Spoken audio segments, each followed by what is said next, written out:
This is In Hindsight, half a century of research discoveries in Canadian history, presented by Dr. Donald B. Smith and produced by the Ontario Historical Society.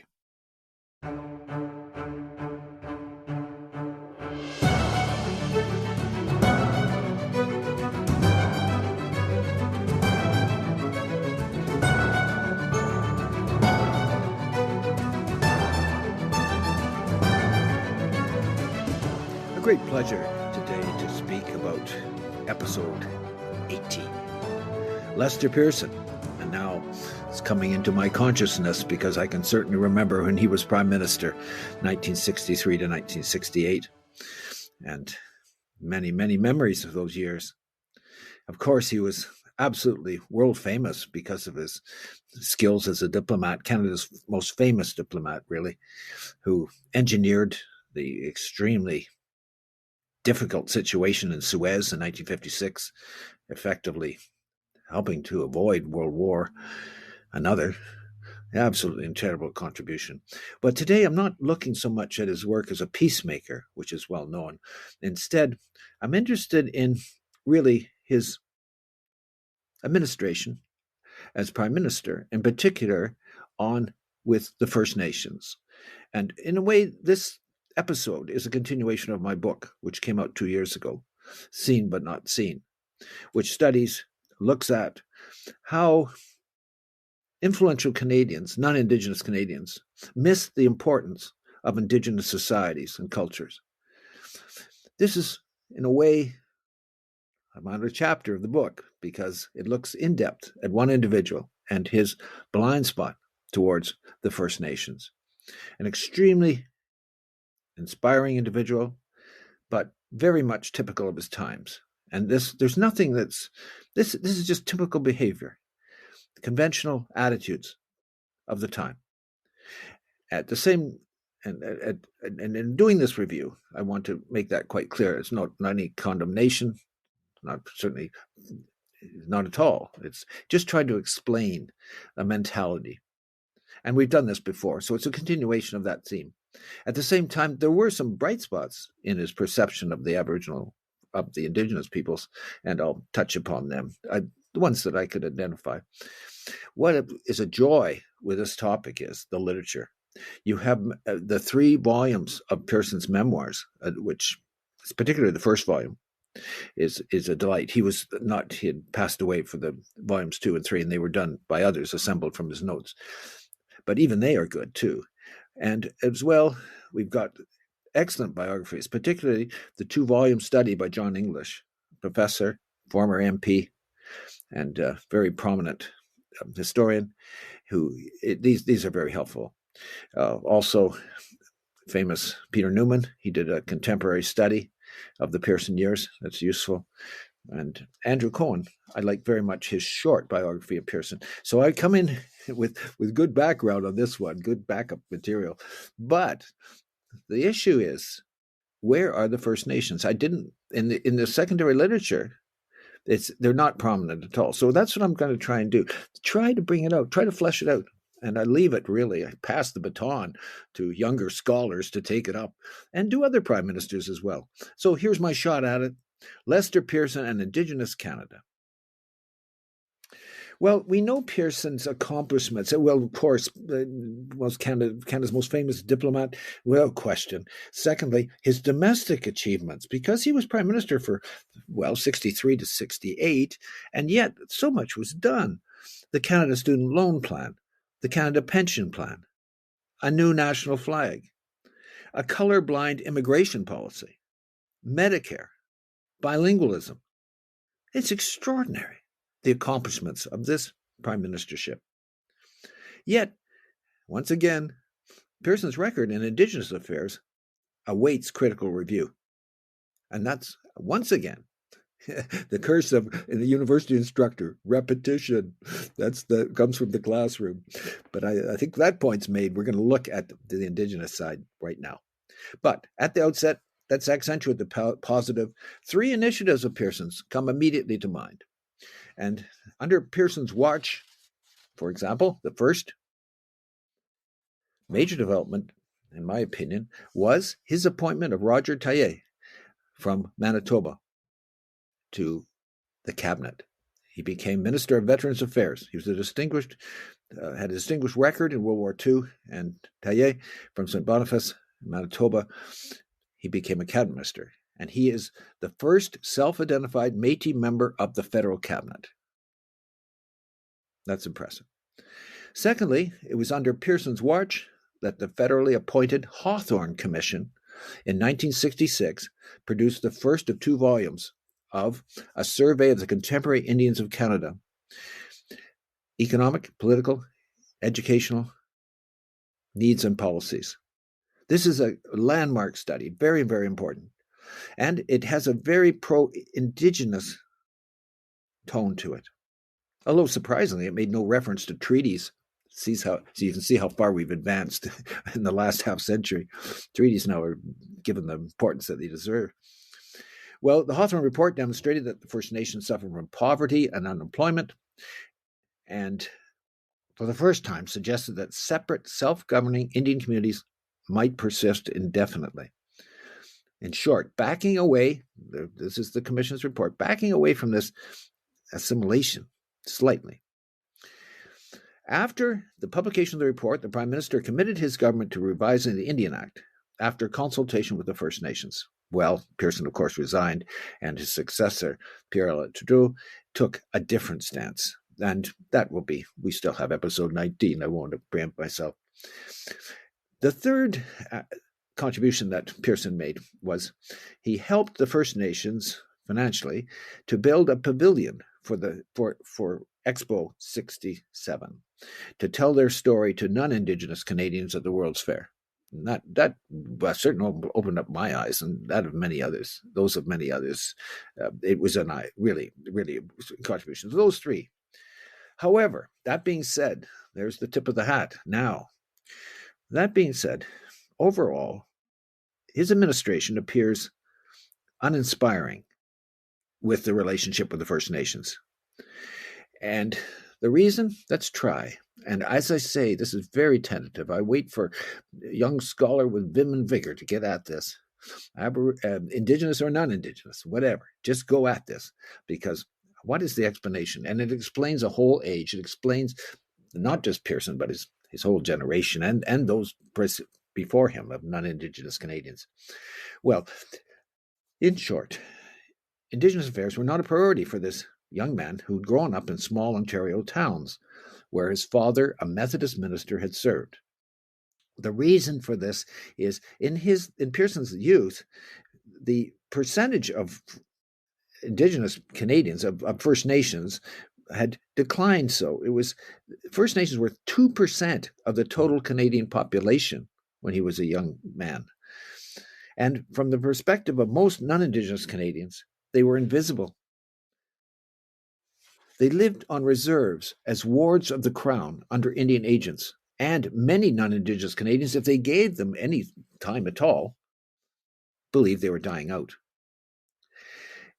Pearson's youth was spent in southern Ontario, in small communities, and his dad had several churches in Toronto at different times. But he grew up essentially in the southern Ontario, by and large in the Toronto area.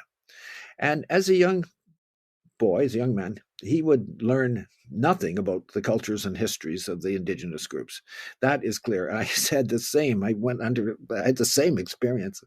It was the rich Indigenous past of the North Shore of Lake Ontario was left uncommented on in the schools.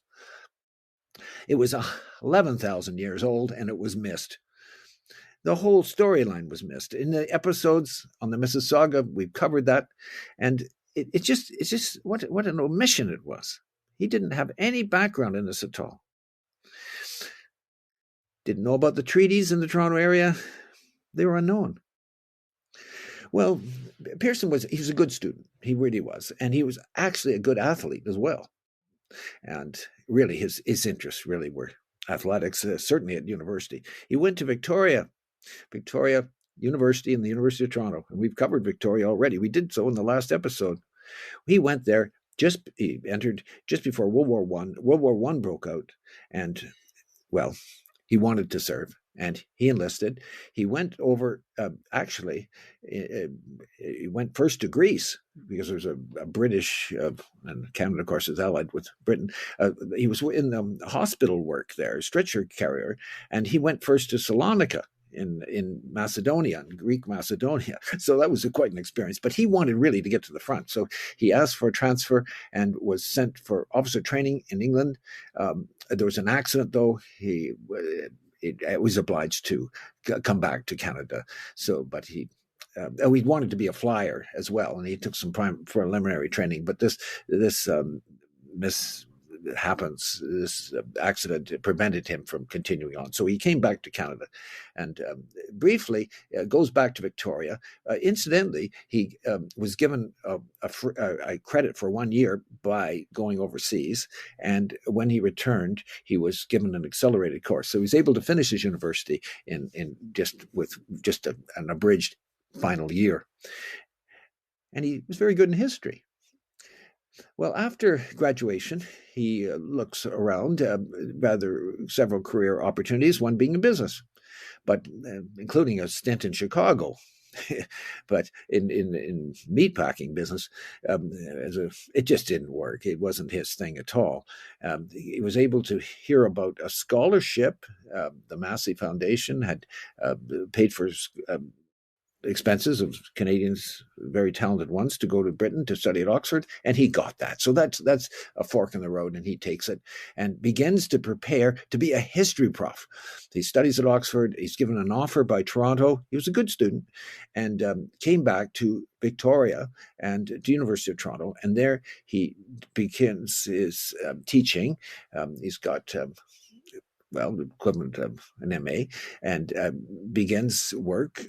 His particular interest in Canadian history with the Loyalists, and here's a just sort of didn't connect here.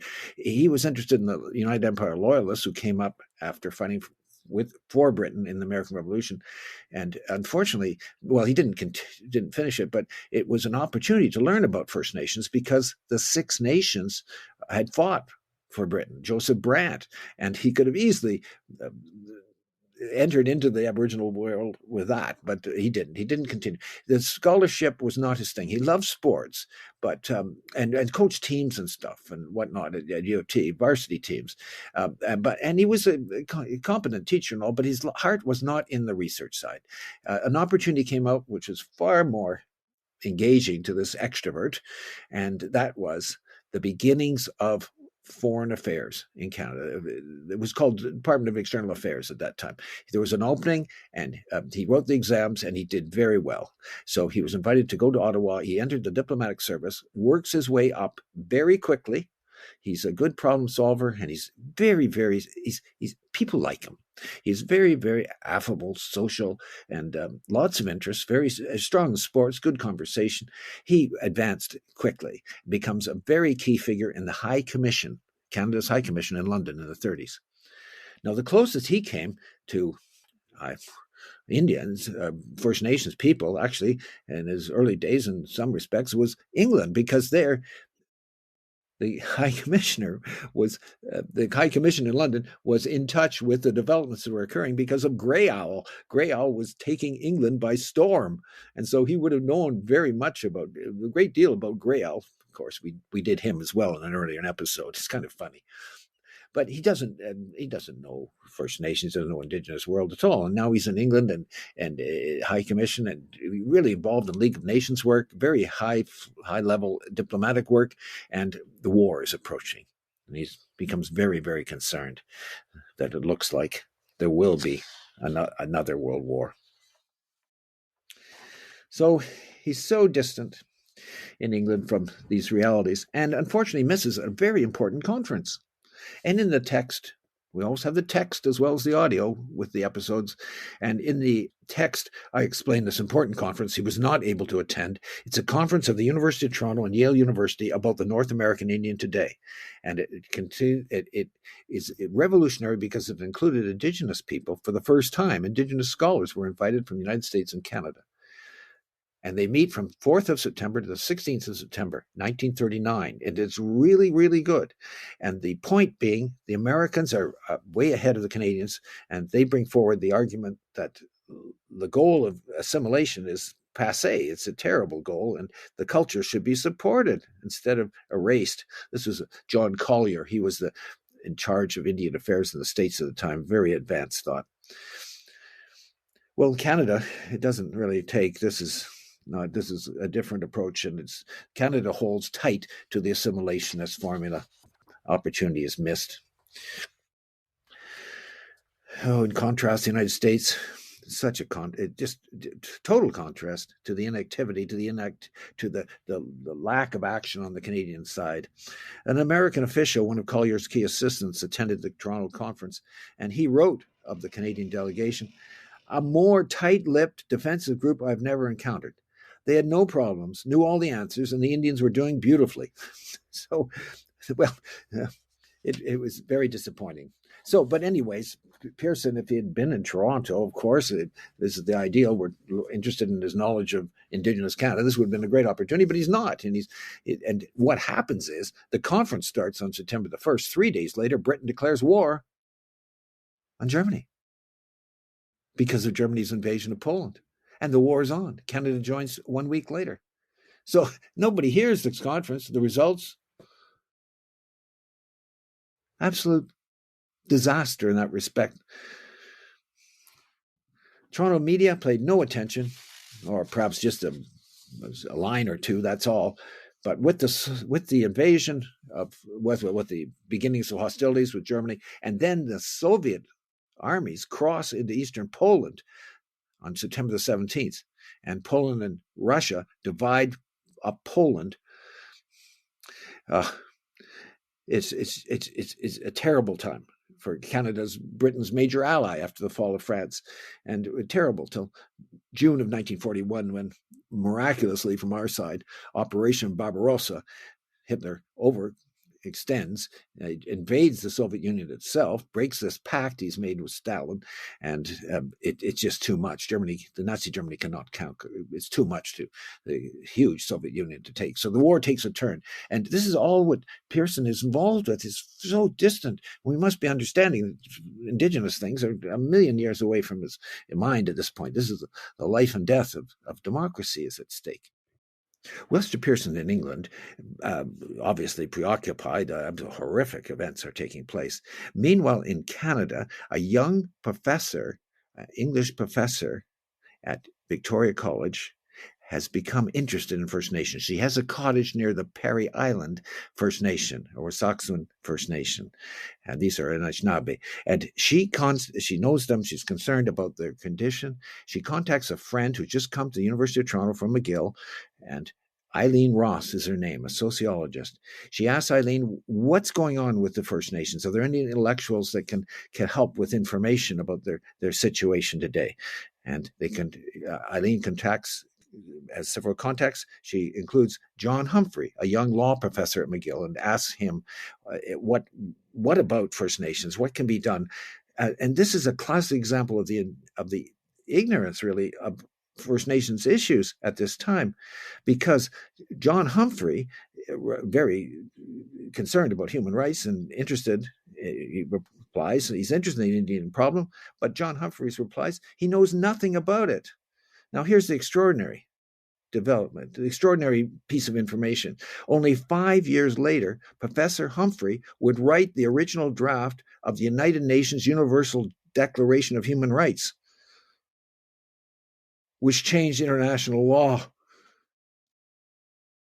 through the recognition of the fundamentals of human rights. Isn't that extraordinary? Okay, meanwhile, in Canada, same indifference. 4 major texts in Canadian political science appear in the mid-40s. All 4, the commentary on Indigenous Canada is minuscule to non-existent. Well, finally, another development. So Duncan Campbell Scott's retired, but the same philosophy is dominant, and the Canadian public is really indifferent. After the war, however, finally some movement, the federal government established a special joint committee of the Senate and House of Commons, and they investigated the Native situation. This is long after the conference, mind you, but nevertheless, they finally got onto it. It's from 1948 from 1946 to 1948, and the commission reports are given. There are 3 years of public hearings, and the special committee produces its final report. Well, don't get too excited. The goal is the same. The First Nations must enter into the mainstream society. So we haven't advanced at all. Except the word integration now instead of assimilation is used. Integration was seen not only as inevitable, but also as desirable. The greatest opportunity for Lester Pearson to learn about Indigenous Canada came after he left Foreign Affairs, or External Affairs, as it was called then, and entered, at the urge of the Prime Minister, he entered the electoral race. Louis Saint Laurent now was Prime Minister of Canada, and he entered to become an MP, his riding being East Algoma. He would put himself forward to represent the region, which extended roughly from Sudbury to Sault Ste. Marie in Ontario and northward, hard to say, but up to Chapleau, up to communities about 100 miles in the interior. That was East Algoma. And this was a very important riding for Natives because it was one of the 15 ridings in Canada which contained a substantial concentration of Indians. That's a quote from government source. Now, at first, this wasn't much, really, because status Indians didn't have the federal franchise in 1948 when he first ran, and they only got the franchise in 1968. So it didn't mean a great deal that there was a large First Nations population in East Algoma until after 1960. But then it did because First Nations people had the vote. Now, we know that in East Algoma, Pearson did have contact with First Nations people. Now, the reason I have this is thanks to Ed Rogers, my unofficial co-thesis supervisor, the chief ethnologist at the Royal Ontario Museum. I know this because Ed paid for a search of a vast number of Ontario newspapers for articles on the Indigenous peoples, a clipping service. And this clipping service did their job from 1964 to 1974. These clippings are a goldmine of information about contemporary attitudes towards the Indigenous peoples in Ontario. And in those days, newspapers were full. It's not now. They're so endangered. So we know I've got a couple of examples of contact of Lester Pearson with First Nations people from these newspaper clippings, also from other sources. And one of them being at Algoma College, there's a center for the study of Indian residential schools. It's a site of a former one itself. And there they have a number of great body, well-organized records, and they have some pictures of Lester Pearson visiting the Spanish Indian residential school. So, I mean, this is right on target here. And anyways, this is typical of Pearson. He doesn't really have background on the schools too much, and it's such a small priority. He's running for Parliament, and he's cabinet minister at this point. He's head of Canada's foreign affairs. It's just sort of on the sidelines. It's one visit to the residential school, maybe two, and what's he do? He plays baseball with the students. Now, that's identifiable, Lester Pearson? He was a great baseball player, a great sport. He coached varsity teams. He was a player. So he gets right on. He raised right in there. Just a wonderful person. Just unbeatable. But of course, he doesn't get on top of the file. And but that's just one. It's interesting that he did that. Now, another example is I'd like to tell you that he did know there's a conference. So it was a powwow at Wakwamacon. Wakwamacon is the large Odawa. They're very close to the Ojibwe. They're both Anishinaabe people. The big Odawa powwow at Wakwamacon and Manitoulin Island. Manitoulin Island is the big island just on the north shore of Lake Huron. And this is in August 1964. I wouldn't know a darn thing about it except that I found these clippings. And there, Lester Pearson, this is fun. Lester Pearson meets two key people, lots of key people, but it's a national conference. First Nations people have come from across Canada for the 4th annual Wakwamacon powwow, and they gave Lester Pearson, he was given a white feather for his work for peace in this 1964 powwow. And there were other leaders from beyond Manitoulin, one of whom was Bill Watney. Now, Bill Watney was a lawyer, and he'd become head of the Indian Council of Canada, or First Nations organization that had just recently been started. And he had pronounced feelings about Indian residential schools. We know that because I have from my good friend Toby Morantz, who in Winnipeg, as a young woman and as a high school student, she had volunteered to become the recording secretary of the Manitoba Annual Indian and Métis Conference in the early 1960s. And she kept these minutes. And I know from those minutes, I'm now going to connect with Bill Watney on Manitoulin Island, but first I'll just tell you, Bill Watney was one of the few people that brought up Indian residential schools at these annual conferences. And in Toby's notes, she writes that he drew on his years at the Red Pheasant Reserve in Saskatchewan and recalled that, quote, missionaries took children away as young as age 3, separated them from their brothers and sisters. They were not allowed to speak Cree at school. So a very harsh view of this system of education. So Bill, of course, is extremely articulate. And Lester Pearson met him on this occasion. I doubt if they spoke about residential schools. But at the powwow at Wakwemikon, Marion Pearson danced with Bill Watney, and Lester Pearson danced with Jean Cuthand. Jean's was the daughter, she's now deceased, of John Tatusis, one of the foremost Western Canadian Plains leaders.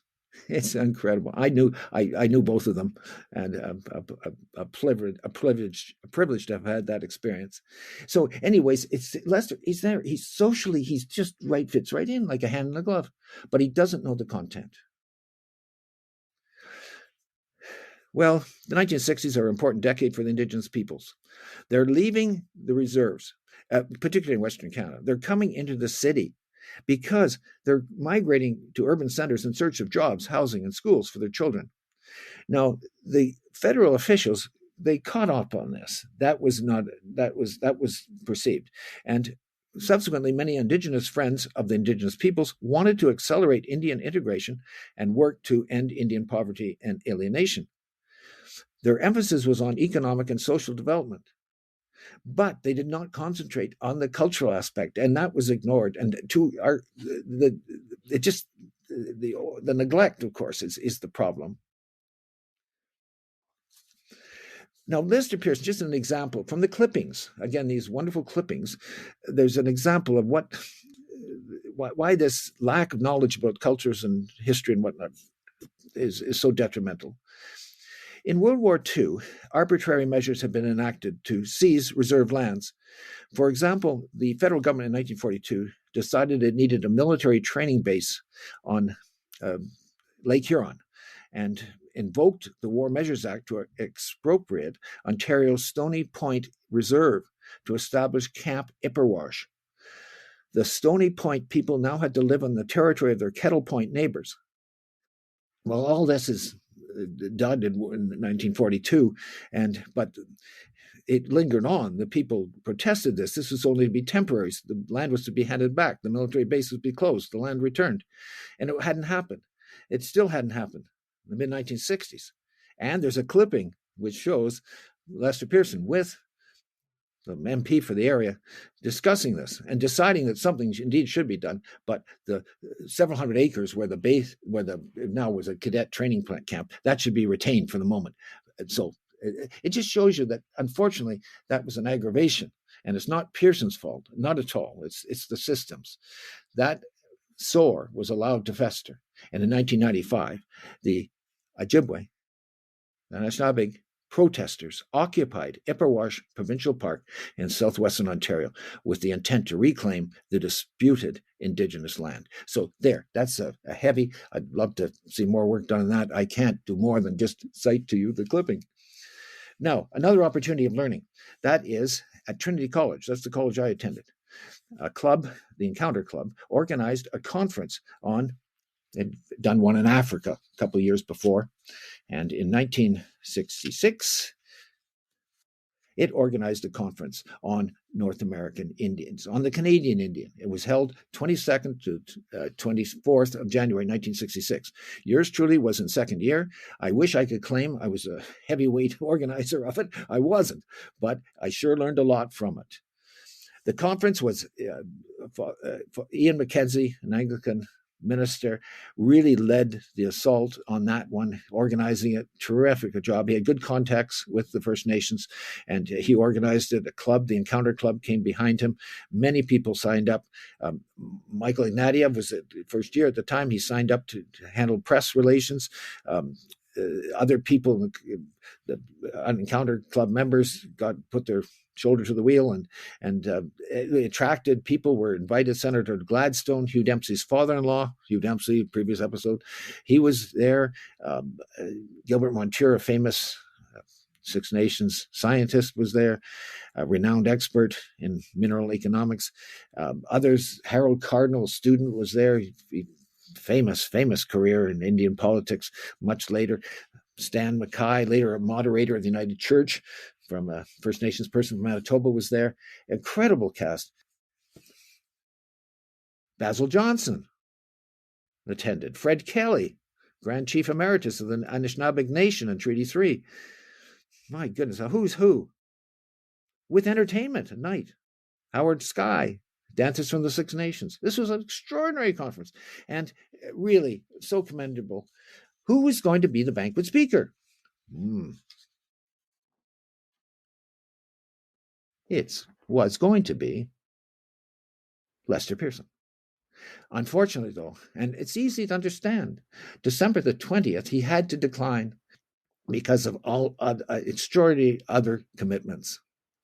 But so he would have learned a lot. He really would if he could have stayed a little while, but he couldn't. It was a wonderful conference.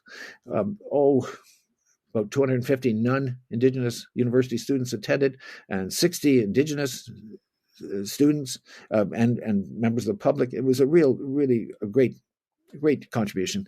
And again, once again, unfortunately, Prime Minister Pearson could not attend due to a scheduling conflict. The conference received good press, and of course in the Varsity, the U of T paper, and the divergent views of the panelists were commented on. According to Ian McKenzie, the main conference organizer, this series of meetings, quote, began a process of supporting or making a base for Native people to be put in a position where they were teaching rather than the recipient. As far as we know, the Trinity College Conference on the Canadian Indian was the first student-organized conference in Canada to deal with the First Nations issues. In the spirit of learning, Trinity students raised awareness and raised money, gathered Indigenous and non-Indigenous people from around the country, and put them together to listen and to learn from each other. So a very, very, very, very important contribution. And of course, I wish I could say I was one of the organizers, but I wasn't, because I was on the learning phase. And that is one of the reasons that propelled me to switch from my international interest, which is episode 2, into Canadian, particularly Indigenous issues. Just to tie it all up, Sylvia Lassam, Trinity College archivist, did a very good article on the 50th anniversary of the conference, and she pointed out she interviewed Ian McKenzie, and again reported very clearly that Ian McKenzie told her that conference was beginning a process of supporting or making a base for Native people to teach rather than being the recipients. And that is the whole thrust of it.